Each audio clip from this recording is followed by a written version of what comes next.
Hello guys, আসসালামু আলাইকুম। সবাই কেমন আছেন? আশা করি সবাই ভালো আছেন।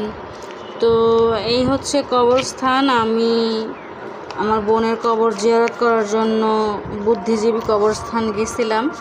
আমি, আমার হাজব্যান্ড, আমার ছোট মেয়ে, আমরা সবাই মিলে কবরস্থান গেছিলাম কবর জিয়ারত করার জন্য। তো এইখানে হাজারো হাজারো লাখো লাখো মানুষ ঘুমায় আছে সারা জীবনের জন্য। ইসরাফিলের সিংহার ফুক না দেওয়া পর্যন্ত সবাই ঘুমাই থাকবে এখানে।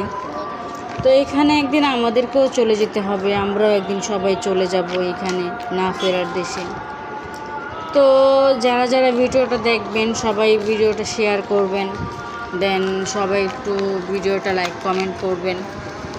আর হচ্ছে এখানে আসলে আমার একটা অন্যরকম একটা ফিলিংস হয়, অন্যরকম একটা অনুভূতি হয় যে সারা জীবনের জন্য এখানে আমাদেরকে থাকতে হবে, আমরা এখানেই থাকবো, আমাদেরকে এখানে রেখে সবাই চলে যাবে, জীবন চলবে জীবনের নিয়ম অনুযায়ী, সবাই সবার মতো থাকবে, এই আর কি।